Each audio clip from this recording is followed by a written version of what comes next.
कहानी शुरू होती है अमेरिका में टेनेसी शहर के बाहरी इलाके से। स्कूल बस की सवारी के दौरान एम्बर अपनी नोटबुक में ड्राइंग बना रही होती है। तभी उसका एक क्लासमेट बोमन उसके हाथों से ड्राइंग चुराने की कोशिश करता है, लेकिन जैसे ही वो देखता है कि लड़की क्या बना रही थी, वो डर जाता है और तुरंत उससे दूर हट जाता है। कुछ देर बाद प्रिंसिपल लैंड टेलर से उसकी बेटी द्वारा बनाई गई हाल ही की ड्राइंग के बारे में बात करती है। टेलर हैरान रह जाता है जब वो उस डरावने स्केच को देखता है जिसे उसकी बेटी ने बनाया था। फिर जब प्रिंसिपल एम्बर से बात करती है तो एम्बर बताती है कि जिस छात्र पर हमला हो रहा है वो बोमन है और हाँ, वो सच में उसे चोट पहुंचाना चाहती थी। ये सुनकर प्रिंसिपल लैंड एम्बर से कहती है कि वो ये ड्राइंग्स बनाकर सही कर रही है, क्योंकि ये उसके जज्बातों को बाहर निकालने का सबसे सुरक्षित तरीका है। अब से उसकी मानसिक स्थिति पर नजर रखने के लिए प्रिंसिपल उसे एक नई नोटबुक देती है और कहती है कि जब भी उसका मन करे वो उसमें ड्राइंग बना सकती है। दूर जंगल के बीच एम्बर का भाई जैक एक गिरे हुए पेड़ पर लेटा माइनक्राफ्ट खेल रहा होता है। तभी उसे उसके पिता का मैसेज मिलता है रात के खाने के लिए घर आने को। जैक उठता है, लेकिन अचानक उसका पैर फिसल जाता है और वो पहाड़ी से नीचे गिर जाता है। उसका फोन पानी में जा गिरता है। जैक झील से फोन निकालता है और देखता है कि वो पूरी तरह टूट चुका है, लेकिन तभी कुछ अजीब होता है। वो फोन खुद ब खुद बिल्कुल नए जैसा बन जाता है। जैक हैरान तो होता है,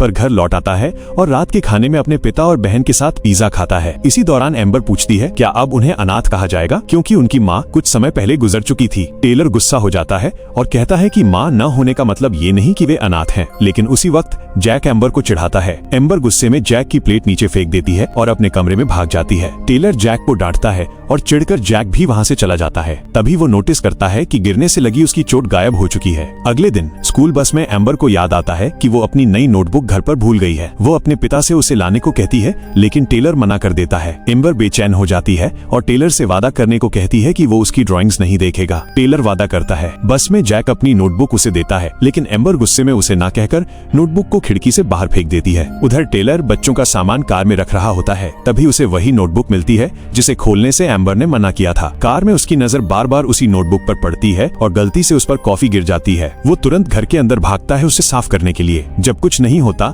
तो वो अपनी पत्नी का पुराना सूटकेस खोलता है और हेयर ड्रायर से नोटबुक सुखाने की कोशिश करता है, लेकिन तभी ड्रायर उसके हाथ से छूट जाता है। नोटबुक जमीन पर गिरती है और सारी ड्राइंग्स उसके सामने खुल जाती हैं। कुछ टाइम बाद एम्बर और जैक घर लौटते हैं, लेकिन एम्बर जैसे ही अपने कमरे में जाती है और अपनी नोटबुक देखकर सवाल करती है कि उसकी नोटबुक गंदी क्यों है। पता चलते ही कि उसके पिता उसकी सारी ड्राइंग्स देख चुके हैं। वो गुस्से में अपनी पेंटिंग का सामान बाहर फेंक देती है। थोड़ी देर बाद टेलर उसके पास जाता है। वो अपनी बेटी से कहता है कि वो उसके साथ वैन में आए और देखता है कि उसकी बेटी अभी भी ड्राइंग बना रही है, जिसमें उसके पिता को सैकड़ों मकड़ियों द्वारा खाया जा रहा है। कुछ मिनटों बाद गाड़ी में इंतजार करते हुए टेलर अपनी बेटी से माफी मांगने की कोशिश करता है, तो एम्बर उस पे कहती है कि उसने कभी भी उसकी ड्राइंग्स पर ध्यान नहीं दिया जो उसने उसे दिखाई थी। ये सुनने के बाद टेलर घर के अंदर से एक बड़ा बॉक्स लाता है जिसमें एम्बर के सारे पुराने स्केचेस संभाल कर रखे हुए थे। ये महसूस करते हुए कि उसके पिता वास्तव में उसकी भलाई की परवाह करते हैं, एम्बर सामने की सीट पर कूद जाती है और कहती है कि अगर वो वादा करे कि वो डरेगा नहीं तो वो उसे अपनी ड्राइंग्स दिखाएगी। टेलर सहमत हो जाता है, इसलिए एम्बर अपनी नोटबुक में बनाई गई हर चीज दिखाना शुरू कर देती है, जहाँ उसने दर्जनों भयावह राक्षस बनाए हैं जो कई तरीकों से लोगों को मारते हैं। ये सब टेलर को और भी चिंतित कर देता है और जल्द ही लड़की उसे अपनी दिवंगत माँ के टैटू की ड्राइंग दिखाती है। इस सबसे निपटने के लिए टेलर के पास एक विचार आता है। टेलर एम्बर से कहता है कि अच्छे और बुरे के बीच बैलेंस ही उसकी मनोवैज्ञानिक स्थिति को आसान बनाने का तरीका है और लड़की की पुरानी ड्राइंग्स में से एक को नोटबुक में चिपका देता है। हालांकि एम्बर अपने पिता की बात नहीं सुनती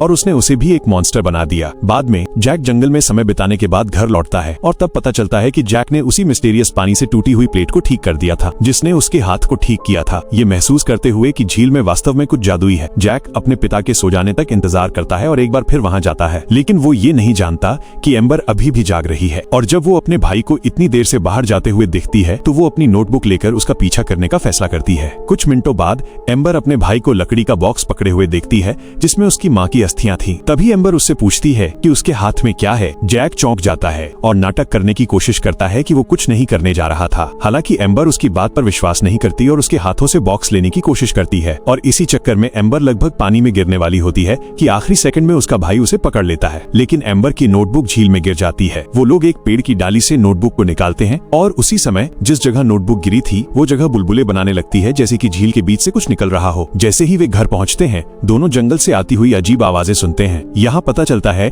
कि एम्बर की सारी ड्राइंग्स गायब हो चुकी हैं।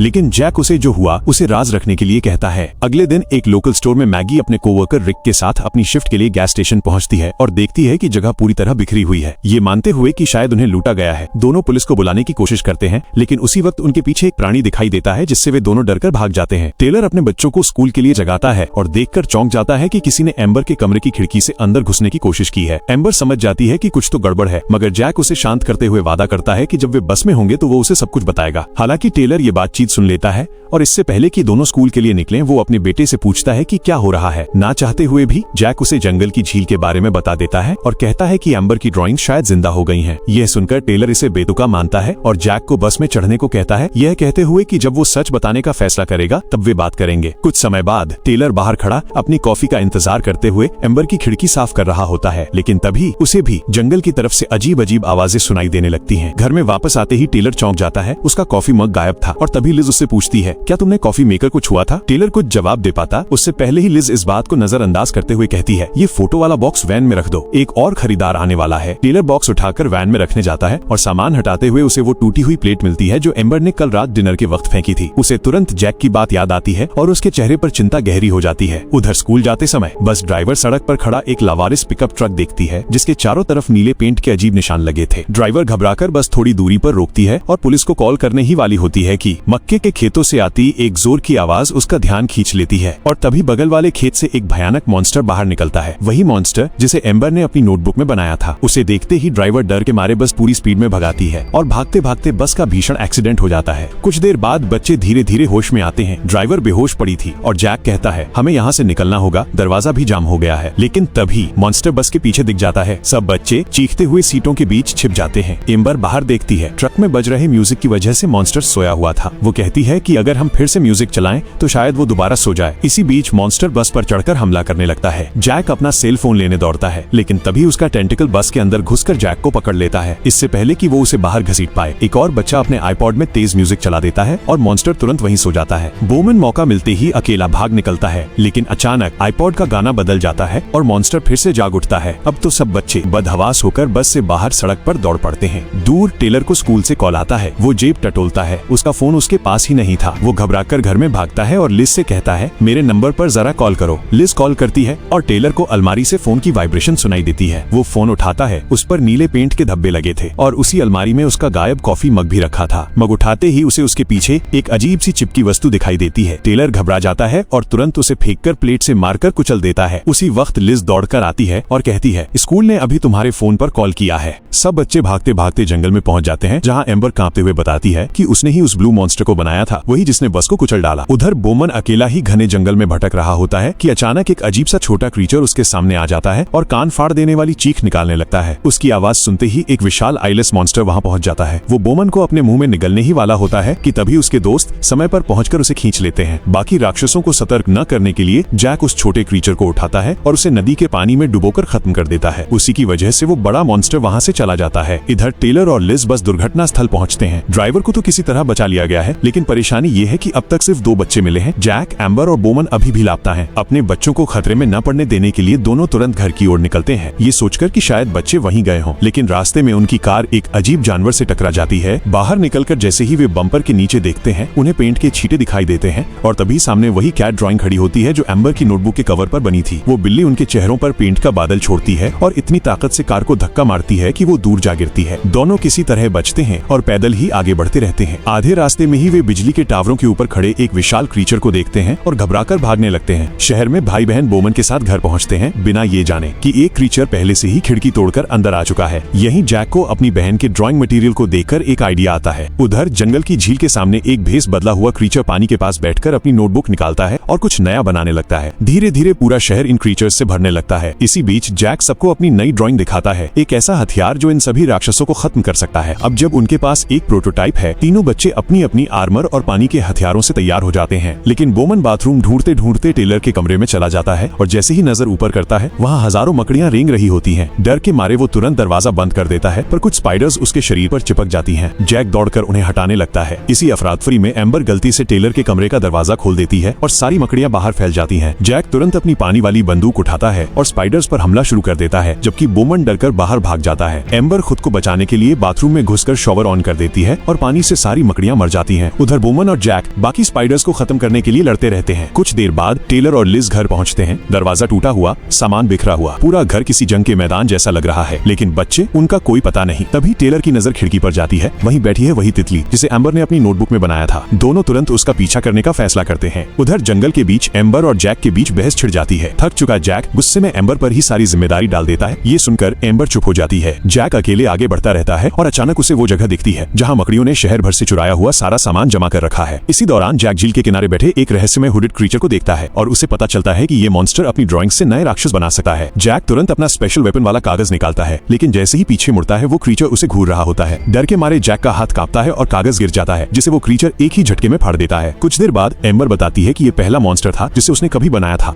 और इसी वजह से ये बाकी सबसे ज्यादा पावरफुल है। तीनों मिलकर ये फैसला करते हैं कि उन्हें क्रीचर्स की भीड़ को रोकने के लिए एक बिल्कुल नया हथियार बनाना होगा, लेकिन उसके लिए उन्हें उस हुड वाले क्रीचर के बैग में रखे स्पेशल पेन्स चुराने होंगे। बोमन उसे डिस्ट्रैक्ट करने के लिए दौड़ पड़ता है, पर जैसे ही क्रीचर चिल्लाता है, जंगल में मौजूद बाकी मॉन्स्टर्स भी वहां आने लगते हैं। घबराकर बोमन जान बचाने के लिए छिपने की जगह ढूंढता हुआ भागता है। एम्बर को जल्दी ड्राइंग शुरू करने को कहकर जैक उसकी मदद के लिए निकलता है। भागते भागते बोमन एक टेंट के अंदर छिप जाता है, उम्मीद में कि शायद क्रीचर उसे न ढूंढ पाए। उधर एम्बर जमीन से बैकपैक उठाती है, लेकिन तभी हुड वाला क्रीचर उस पर टूट पड़ता है और एम्बर जान बचाकर भागती है। यहीं जैक एक स्प्रे कैन और स्टोव लाइटर मिलाकर एक अस्थायी फ्लेम थ्रोअर बना देता है, जिसकी लपटें क्रीचर को पीछे धकेल देती हैं। इसी बीच बोमन को ढूंढ लिया जाता है और क्रीचर उसे मारने ही वाला होता है कि अचानक लिज और टेलर वहां पहुंचकर क्रीचर्स पर हमला कर देते हैं। दोबारा झील के किनारे एम्बर हथियार बनाने की कोशिश करती है, लेकिन कोई भी पेन काम नहीं करता। उसी समय जैक ठोकर खाकर गिर जाता है और एक क्रेयॉन मॉन्स्टर उसके शरीर पर चढ़कर उसका गला दबाने लगता है। एम्बर दौड़कर आती है और उसके हाथों से निकलने वाले टेंटिकल्स उस क्रीचर पर हमला कर देते हैं। दोनों के बीच भयंकर लड़ाई होती है, लेकिन आखिर में वो क्रीचर एम्बर को पकड़ लेता है। इससे पहले कि वो एम्बर को नुकसान पहुंचा सके, एक चमकदार वार उसकी तरफ आता है। जैक अपनी तलवार से क्रीचर को काट चुका होता है और तभी परछाइयों के बीच से बोमन निकलता है, हाथ में वही गन जो उसने पहले खुद बनाया था। तभी टेलर घटनास्थल पर पहुंचता है और सामने का नजारा देखकर दंग रह जाता है। एम्बर अपने हाथों से निकले टेंटिकल्स से क्रीचर्स को एक एक करके खत्म कर रही होती है। उसी समय आसमान से पुराने ड्राइंग्स का पूरा बक्सा नीचे गिरता है। अचानक जादुई धूल का एक विशाल बादल पूरे इलाके में फैल जाता है और झील की सतह से आतिशबाजी जैसी चमक उठने लगती है। कुछ ही सेकंड में एम्बर के सारे अच्छे क्रीचर्स वहां प्रकट होते हैं और वो सब मिलकर इविल क्रीचर्स को पूरी तरह खत्म करने लगते हैं। चारों तरफ तबाही के बाद आखिरकार सब कुछ शांत होने लगता है। टेलर जैक के पास आता है, जो अब भी अपनी माँ की अस्थियों वाले बॉक्स को टूटे हुए हाल में पकड़े बैठा है। टेलर धीमी आवाज में माफी मांगता है कि उसने एम्बर की पीड़ा को समझा नहीं और जैक को उस समय अकेला छोड़ दिया जब उसे अपने पिता की सबसे ज्यादा जरूरत थी। जैक रोते हुए बताता है कि बॉक्स गिरकर टूट गया। टेलर बिना कुछ कहे उसे कसकर गले लगा लेता है और कहानी यहीं एक उम्मीद के साथ खत्म होती है। अगर आप भी ऐसी थ्रिलिंग और इमेजिनेशन से भरी मूवीज देखना पसंद करते हैं तो चैनल को सब्सक्राइब करें और हमारे इस परिवार का हिस्सा बन जाएं।